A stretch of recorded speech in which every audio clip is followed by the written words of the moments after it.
Nós vamos abrir a palavra nesse momento em 1 João, capítulo 2. É o texto que vai servir de base para a pregação, mensagem bíblica com tema Elementos norteadores da vontade de Deus. Elementos norteadores da vontade de Deus. 1 João 2,17. Eu ministrei um estudo bíblico há um tempo atrás. Os irmãos que frequentavam as terças-feiras, quando tínhamos o estudo sem ser online, ministrei esse tema, porque os tópicos não são meus, tá certo? Nós tomamos emprestado da revista Maturidade Cristã. A Maturidade Cristã é uma revista da antiga Juerp, não é? Que hoje é editora Convicção. Então, estou trazendo em forma de mensagem, vou tentar correr um pouquinho, porque eu gostaria de apresentar todos os elementos norteadores da vontade de Deus. Então, vou me apressar, vou me empenhar, mas sem ser abrupto, porque se eu perceber também que é preciso darmos continuidade na quinta, a gente faz, tá bom? A chamada parte B da mensagem. Elementos norteadores da vontade de Deus. Preciso dizer que esse banner não é do pastor Flávio. Aí foi feito assim de supetão, né? E eu coloquei ali umas vértices ali, não é? Dentro daquela imagem. Vamos ler todos juntos o texto? Deixa eu ler primeiro, depois a gente vai ler junto. Se você tiver celular, agora, não tem problema você ficar com ele perto. Conquanto que você abaixe, bota ele aí no aquele modo, né, silencioso, tá certo?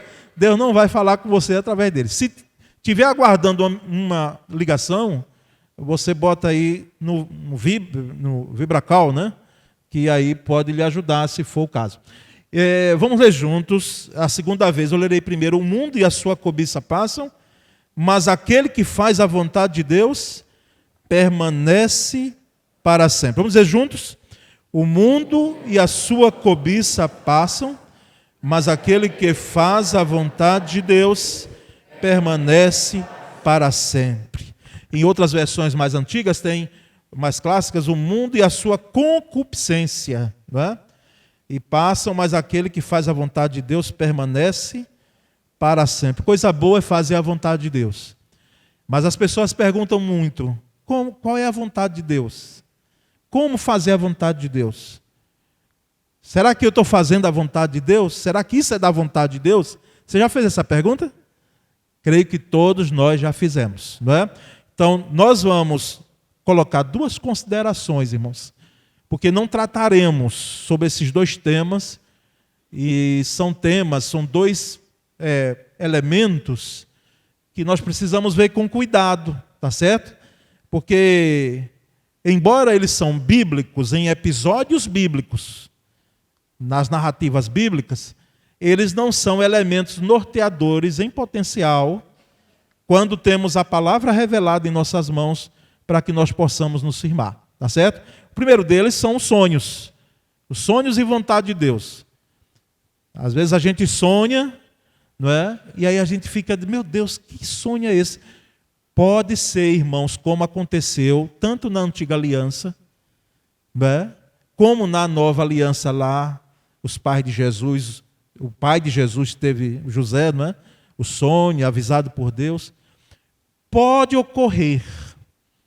Nós não chegamos aqui a dizer que Deus não nos pode dar sonhos como se fossem avisos, não é? Para que nós possamos nos policiar, alguma coisa assim. Não são premonições, em hipótese alguma, porque é outra questão, inclusive não cremos em premonição como tema bíblico, tá certo? Não temos.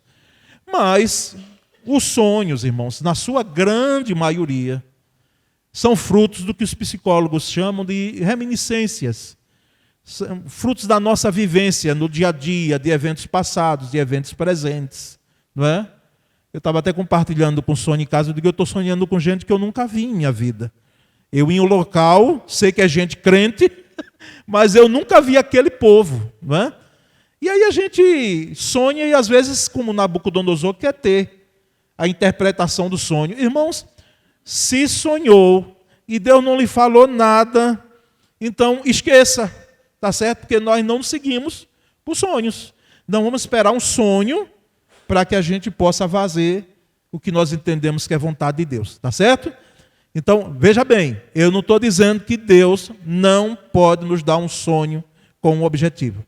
Estou dizendo que sonho, quando temos a palavra, o sonho não é um elemento que nós devemos nos firmar como um elemento norteador em potencial da vontade de Deus. Tá certo?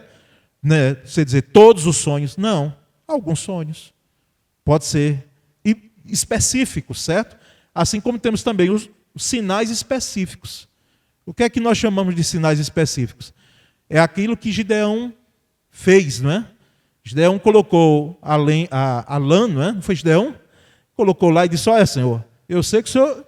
Eu estou aqui surpreso porque a minha família é mais pobre em Manassés. Eu estou aqui tentando guardar o pouco do trigo que tenho para que não seja tomado pelos inimigos, pelos filisteus. Mas que história é essa de que eu estou sendo comissionado, chamado? Então ele colocou lã e disse, se a lã ficar molhada, né, e toda a grama verde, então é um sinal de que o Senhor de fato está me chamando e eu vou. E depois, no outro dia, aconteceu como ele pediu, e ele depois fez outro teste, ao contrário, né? São sinais específicos. Esse aí, se no sonho nós precisamos ter cuidado, esse mais ainda.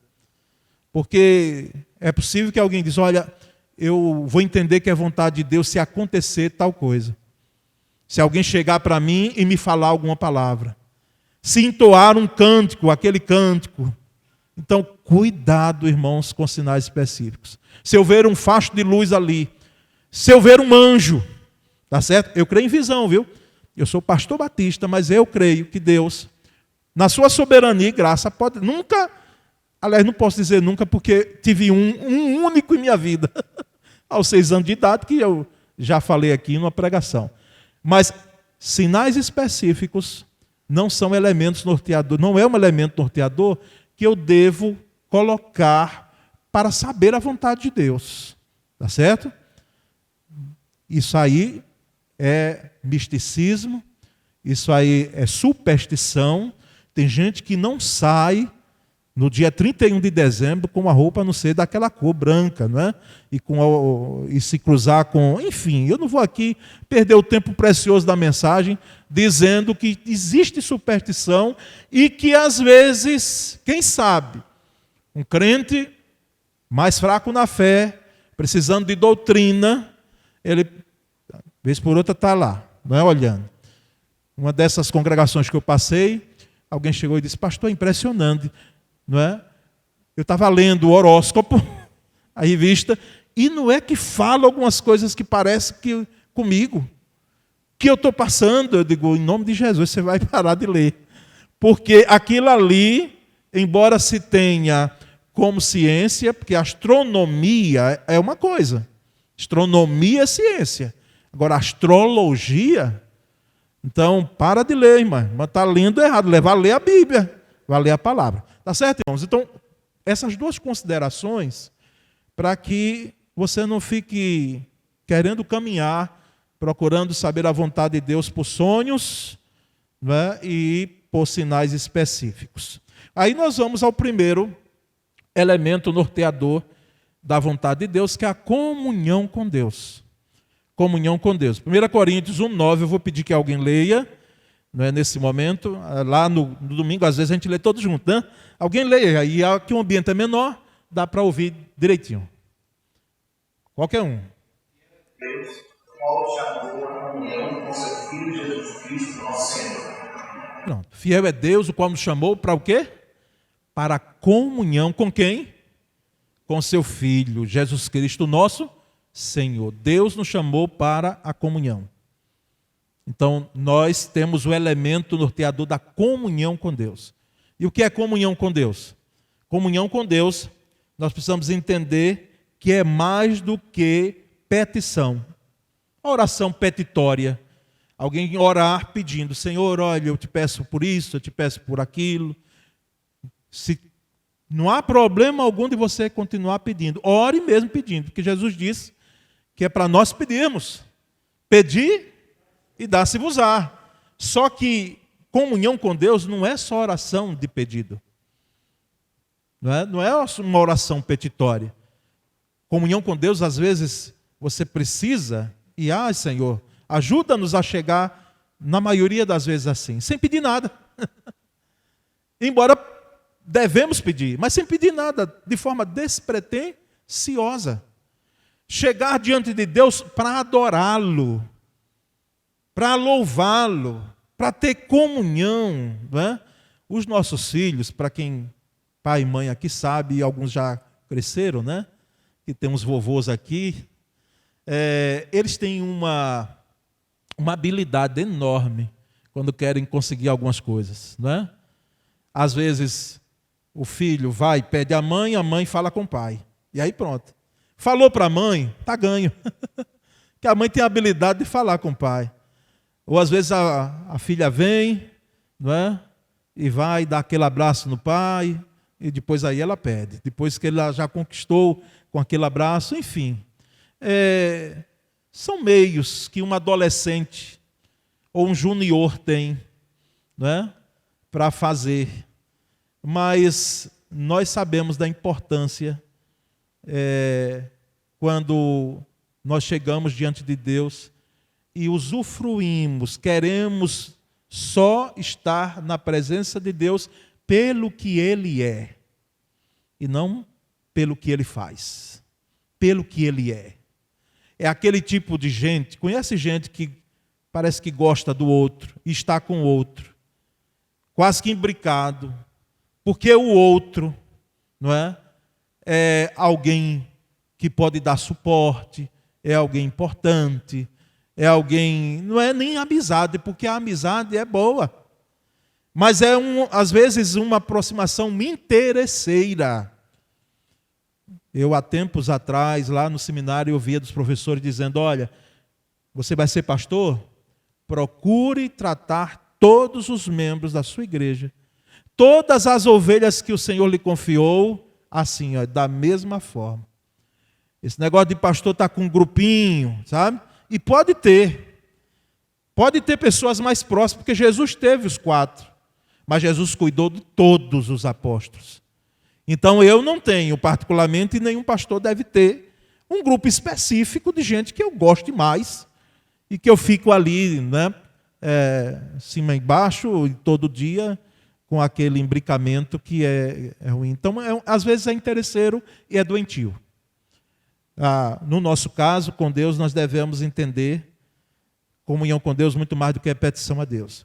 E quanto mais tivermos comunhão com Deus, quanto mais tivermos comunhão, mais vamos conhecer a vontade de Deus. Há um ditado que se diz o seguinte: quer conhecer uma pessoa? Ou more com ela, ou viaje. A viagem tem que ser um pouquinho mais longa, certo? Uma viagem de um dia. Mas olha que dá para conhecer a viagem de um dia. Mas uma viagem um pouquinho mais longa, a gente conhece. Eu já vi gente dizendo assim, depois de estar morando juntos, pastor, não sabia que era assim. Não é?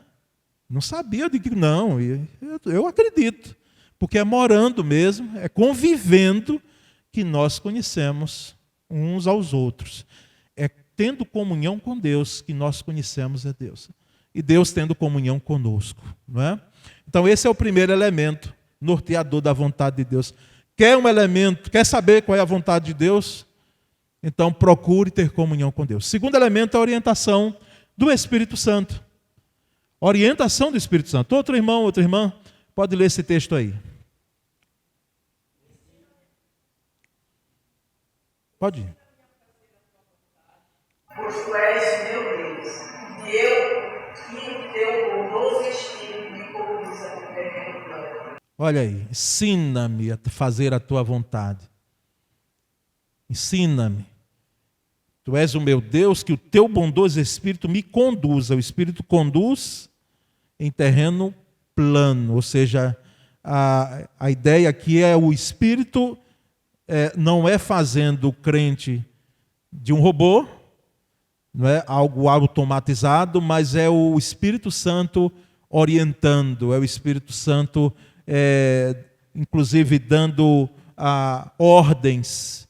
E nós vamos ler e perceber lá na frente um pouquinho mais, em um outro elemento norteador, como o Espírito Santo faz para conduzir-nos à vontade de Deus. Irmãos, não há vida cristã abundante. Grave bem isso. Não há vida cristã abundante, frutífera, sem o auxílio do Espírito Santo. Não há. Inclusive, das 3 pessoas da divindade, Pai, Filho e Espírito Santo, a teologia voltada para Deus Pai, que nós chamamos, não é? Ela é bem falada, há muita literatura. Jesus, a cristologia, muito, em abundância.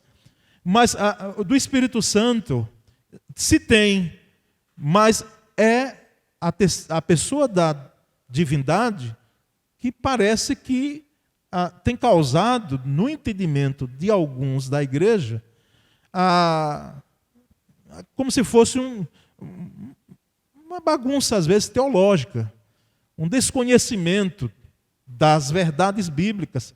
Porque ou se chega a um polo e se diz, não, os dons do Espírito Santo, eles foram para lá, para aquele momento, tem alguns dons, e alguns ficaram lá mesmo, mas outros não, outros estão em evidência.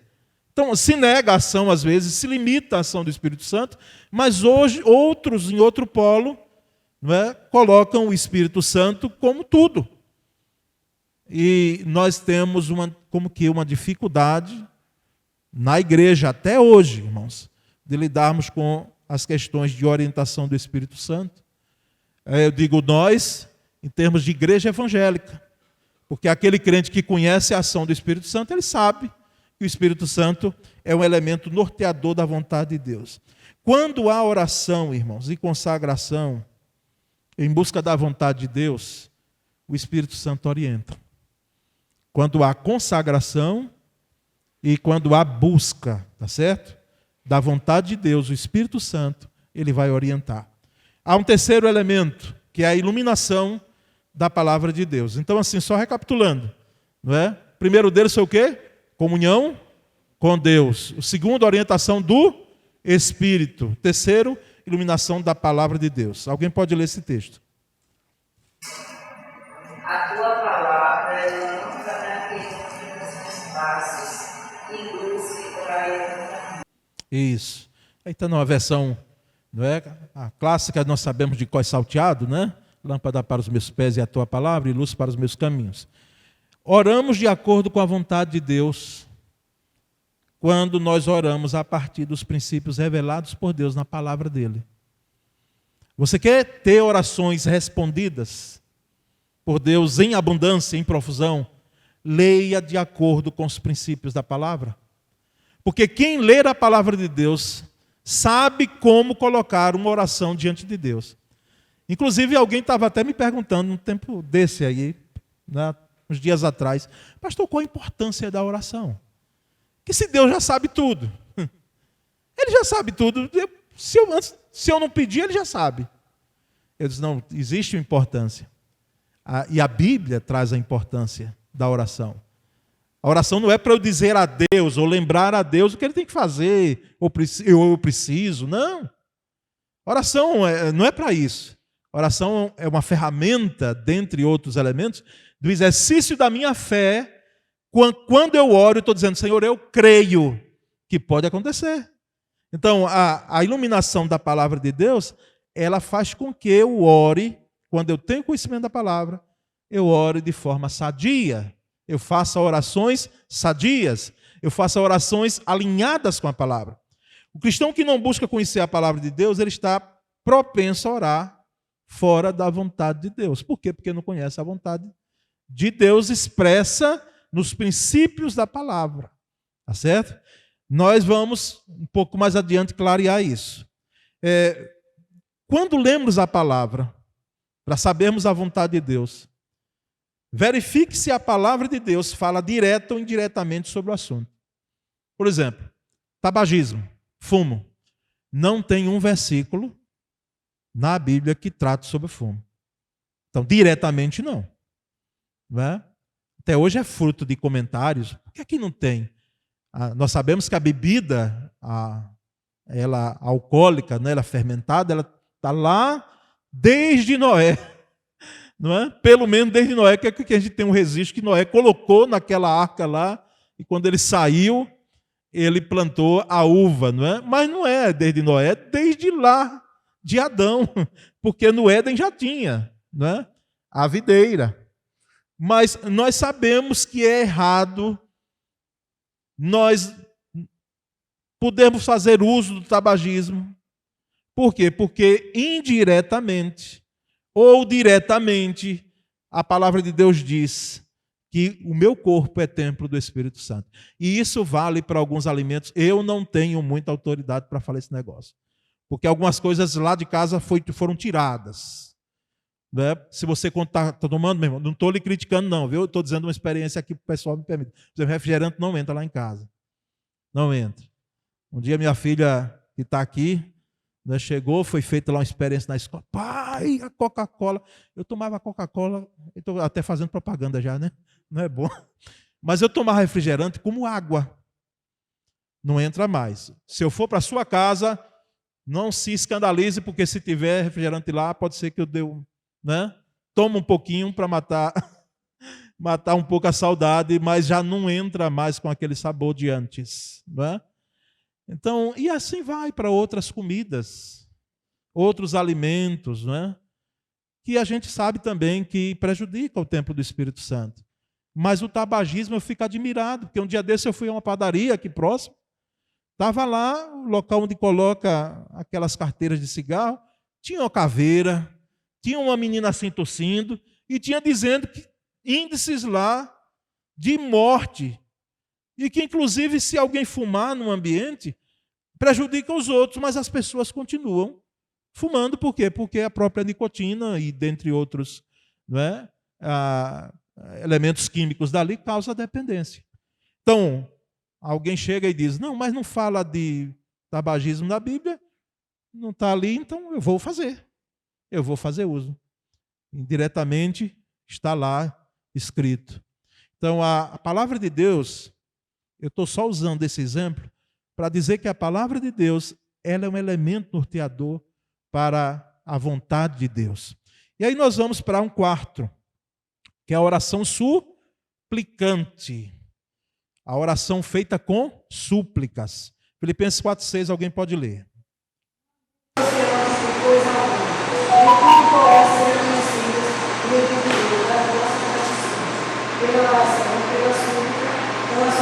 Olha aí, pela oração e pela súplica. Em um outro dia de quinta-feira aqui, eu estava passando para os irmãos a ideia de súplica na Bíblia.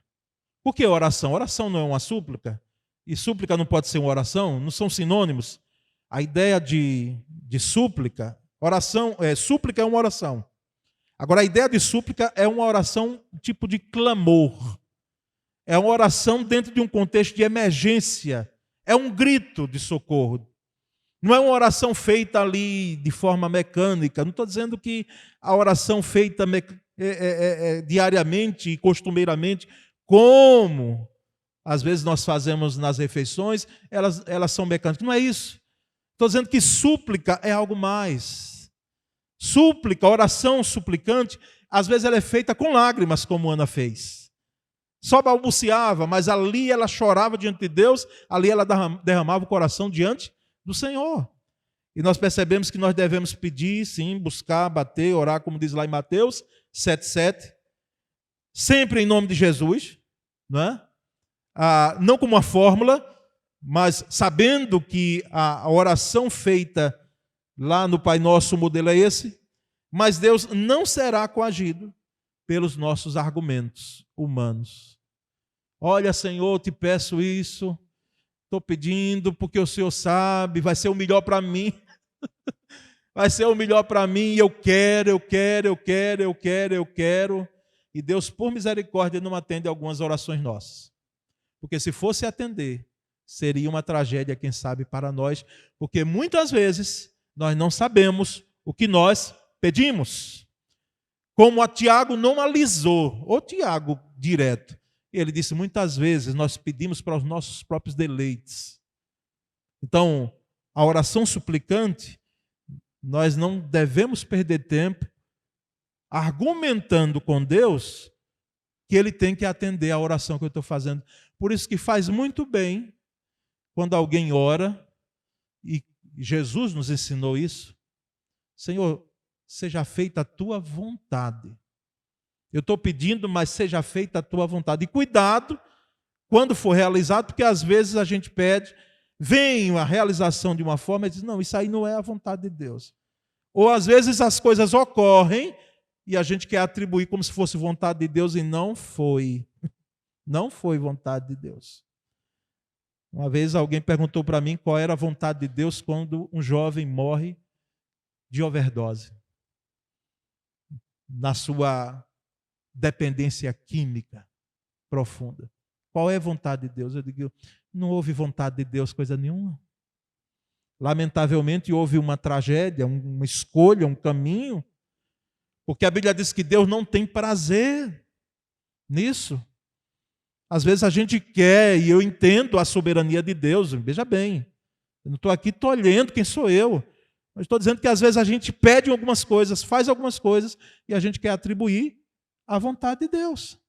E nós vamos perceber, irmãos, que nós precisamos nos certificar de que o que nós estamos pedindo ou pensando em fazer se coaduna com a Bíblia. Se coaduna. Às vezes pode ser até a compra de um imóvel ou de um móvel. Que exagero, né? Não, não é exagero, não.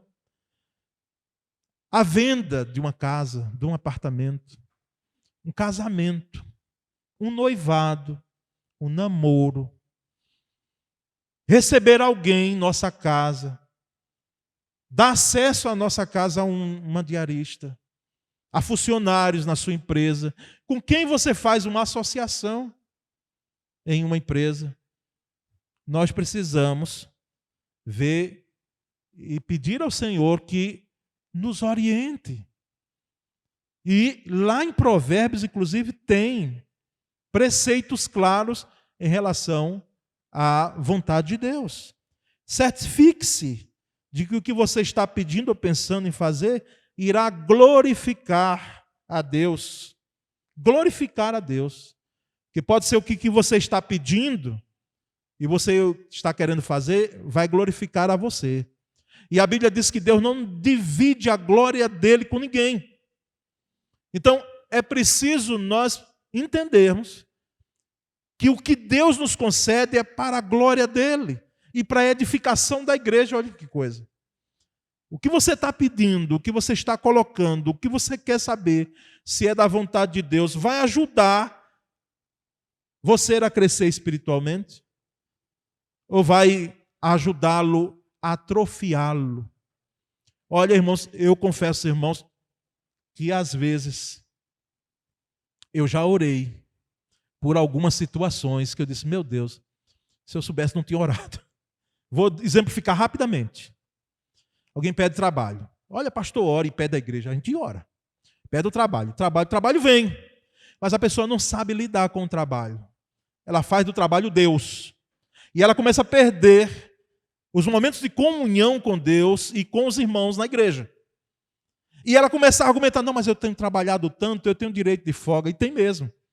Um direito de descanso. Mas o direito de descanso são todos os domingos. O que começa no domingo, agora é quase que todos os domingos. E para variar, assim, uma vez ou outra, numa festividade da igreja, ela aparece no domingo à noite. Por quê? Porque o trabalho, que é uma bênção e foi que Deus deu, não soube lidar com isso. A pessoa não soube. Então, é preciso que nós nos certifiquemos se aquilo que nós estamos pedindo se coaduna com a vontade de Deus.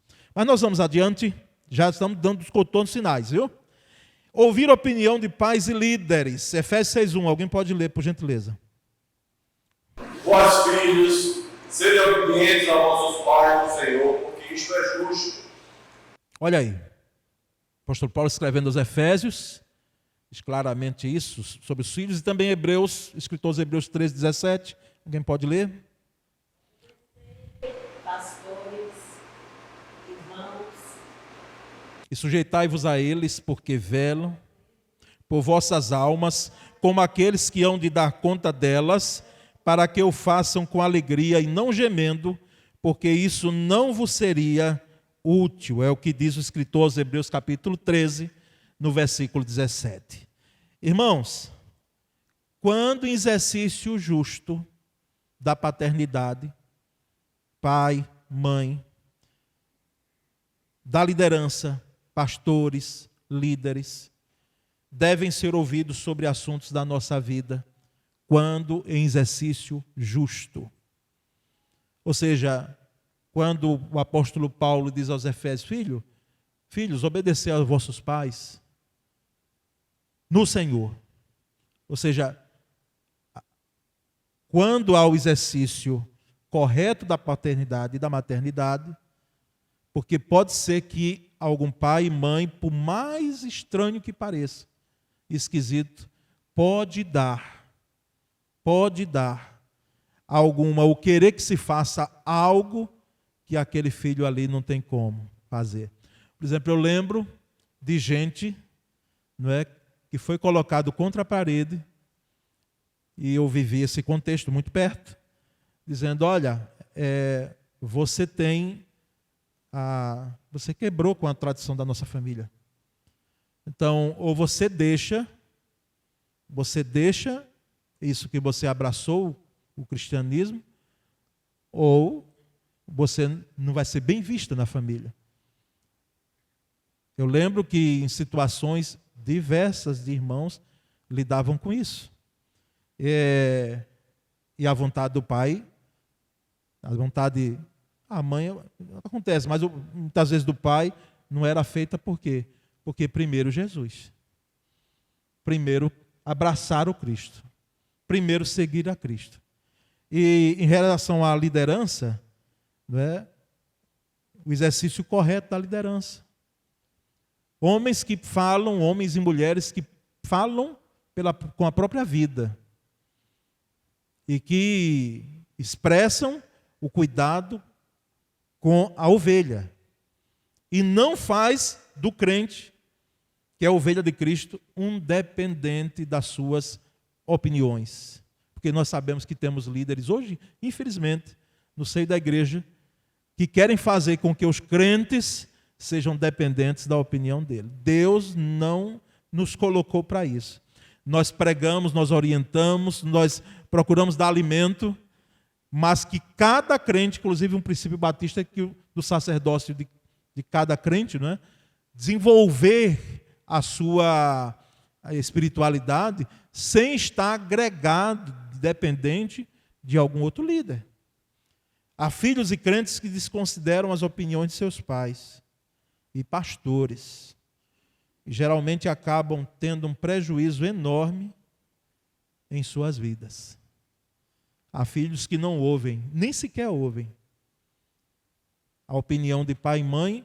E o que eu estou dizendo aqui, filho, não é aquele filho já adulto, aquele na maioridade, não. Às vezes é o adolescente que está dentro de casa. E ele pensa que ter uma autonomia é por força. Eu faço o que eu quero, eu sou dono do meu nariz, não é? E ninguém manda em mim. Quando, na realidade, está sob os cuidados do pai, na casa do pai, e não tem direito nenhum de entender que pode fazer o que ele quer. E muitas vezes nem se dá o ouvido. Assim nós temos também alguns crentes que não buscam, não procuram, né, saber a opinião. A palavra bíblica pastoral, porque eu não vou dar minha opinião. Quando alguém senta, não é assim, pastor Flávio? No gabinete, a gente vai dizer, oh, irmão, eu acho que você deve fazer. Não. A gente tem que ir pela palavra, irmão. Na palavra de Deus dá sim. A palavra, o que nos dá autoridade é a palavra, não é a nossa opinião. Embora nós temos uma vivência. Então, hoje, lamentavelmente, ouvir a opinião de pais e líderes, nós temos no meio da igreja. E aí nós vamos a um dos últimos elementos, que é o uso do bom senso. Alguém lê aí esse texto de Lucas 14, 28 a 30.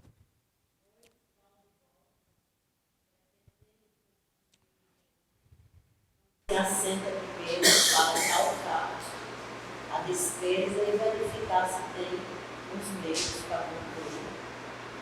Para não suceder que, tendo lançado os alicerces e não a podendo acabar, todos os que haviam zombaram dele, dizendo: este homem começou a construir, não pôde acabar. Isso mesmo. Deus criou o homem com intelecto, irmão. Alguém já disse que nós não temos apenas cabeça para usar chapéu, os que usam, né? Porque se tivéssemos aqui na década, quem sabe de quê, de 40 e 50, as mulheres estavam com seus chapéus bonitos, né? Não faz parte hoje desse tempo. Deus nos deu cabeça, mente, não é apenas a cabeça, mas é a mente, para que nós possamos ter a habilidade de pensar. A habilidade de pensar. Um dia eu perguntei a alguém ligado à biologia, essa parte de animais, se os animais pensam, por exemplo, o cachorro, né? Os pets, né? Os cães, os felinos, se eles pensam. Porque assim, é uma habilidade enorme. Eu parei um pouco de ver esse negócio da National Geographic, é assim que diz, né? Porque eu sempre torcia pela vítima. Então, torcer pela vítima numa África, então eu digo, olha, eu tinha raiva quando aconteceu. Eu digo, meu Deus, que falta de coisa de... Mas é a vida na África. Mas as estratégias que os animais usam. Mas a pessoa diz, olha, pastor, não há como afirmar isso biologicamente. Porque a tarefa de pensar, de usar o intelecto, é própria do ser humano. Não é? O pensar de forma intelectual, Deus deu ao ser humano. Agora, os animais, eles têm os seus instintos, não é? Os instintos, eles criam as suas estratégias para poderem ter alimento. E aí fazem aquilo que a gente fica abismado da habilidade que tem de poderem, em grupo, não é? Ou individualmente, poderem fazer uso dos seus instintos. Então, Deus nos deu intelecto para pensar antes de agir. Deus deu esta capacidade ao ser humano e espera que nós a usemos. O que é que nós queremos dizer com isso? É que o bom senso, a prudência, o ponderar é um elemento norteador da vontade de Deus. E nós já colocamos aqui, por último, ou por um dos últimos, porque aqueles primeiros lá, comunhão, palavra, Espírito Santo, esses são em potencial, mas esse não deve ser deixado de lado. Porque o próprio Jesus, nessa parábola, ele deixou claro. Você pondere bem, faça cálculos. Tá certo? Ah, pastor, mas o poder de compra nosso está difícil, porque caiu, e caiu mesmo. Caiu, a gente vai comprar as coisas e já não compra como há dias atrás, há meses atrás. Mas por isso precisamos fazer contas. Por isso precisamos nos policiar quando formos fazer algo na nossa vida, uma reforma da casa, uma compra de alguma coisa. E nós fechamos o último elemento norteador da vontade de Deus, portas abertas e fechadas. Alguém pode ler esses dois textos aí? Tendo sido impedidos pelo Espírito Santo de pregar a palavra na Ásia, defrontando Mísia, tentavam ir para Bitínia, mas o Espírito de Jesus não o permitiu. Ficarei, porém, em Éfeso até ao Pentecostes, porque uma porta grande e oportuna para o trabalho se iria abrir. Olha. E há muitos adversários. No primeiro texto, o texto de Atos, a porta se fecha. E quem foi que fechou a porta? O Espírito Santo. O Espírito Santo não permitiu. Quando a gente lê isso aqui, diz, meu Deus, mas não era para evangelizar? Era. Mas o Espírito Santo não permitiu. Por que o Espírito Santo permitiu? Não sei. E nem Paulo sabia. Eu creio que, não sei, que o Espírito Santo disse a ele, e ele não contou, e Lucas registrou, né, em Atos. Isso é uma forma clara, irmãos, de saber que existem portas que se fecham. Não são apenas circunstâncias. Elas são fechadas por uma ação de Deus, do Espírito Santo, que é Deus. E depois em Coríntios, né, nesse texto aí, ele diz, uma porta agora se nos abriu. Há muitos adversários, mas ela foi aberta por quem? Por Deus. Então eu vou entrar. E nós chegamos então a entender que muitas vezes Deus nos revela a sua vontade através de portas, tá certo? Que se abrem ou portas que se fecham. Deus revela a sua vontade muitas vezes de portas que se abrem e de portas que se fecham. Perdi meu emprego, fechou-se a porta. Antes de você dizer que perdeu o emprego, ou dentro desse processo, lembre-se que uma porta fechada pode ser uma bênção lá na frente para uma porta que se abrirá com a maior proporção e bênção para você. Nós temos experiência aqui com irmãos disso, não é? E não entre em nenhuma porta aberta até que você tenha a certeza de que foi Deus quem abriu. Não entre. Ou a porta está aberta, eu vou entrar. Sim, mas vem aqui, você sabe se foi Deus que abriu essa porta? Então não entre pelo fato dela estar aberta. Entre se você tiver e o Espírito Santo confirma na nossa vida. Quem é crente sabe disso, os irmãos não sabem disso. Com a paz que excede todo entendimento, ele confirma. Às vezes a gente fica em dúvida. Senhor, é ou não? Mas quando a gente tem uma decisão para tomar e a gente coloca diante de Deus, o Espírito de Deus vem e diz, faça isso. Vá, entre, fui eu que abri. Ou não entre, porque não fui eu que abri. Para isso precisamos desses elementos que nós estamos colocando anteriormente. Não desista também de bater em uma porta fechada. A porta está fechada. Mas, está fechada, não vou bater. Não, bata. Né? Bata porque ela pode abrir. Ela pode abrir. Então não desista de bater uma porta fechada, a não ser que você tenha a certeza de que foi Deus quem a fechou. Se você tiver certeza que foi Deus que fechou, nem se aproxime da porta, saia correndo. Porque às vezes a gente fica olhando, olha que porta bonita, olha como é bonita, não é? Eva, ela transgrediu, ela pecou, porque ela estava perto da serpente e deu ouvidos à serpente.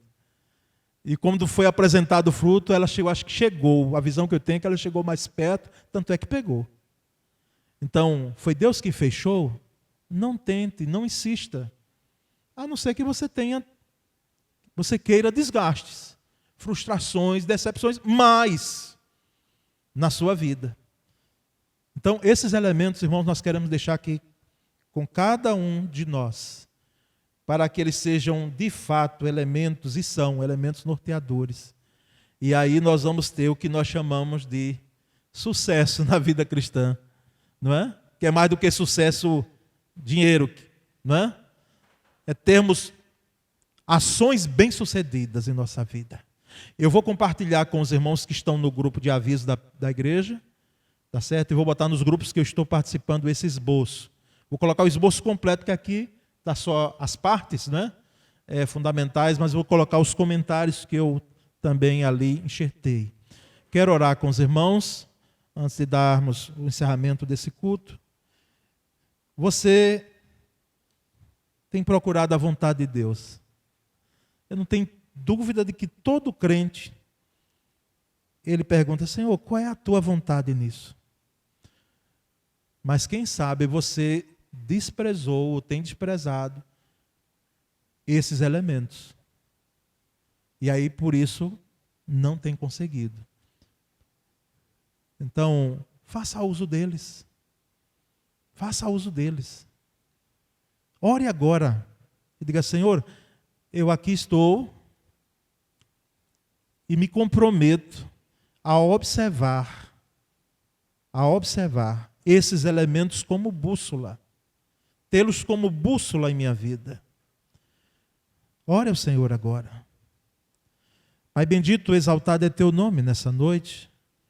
Nós louvamos o teu nome, porque a tua palavra é a verdade.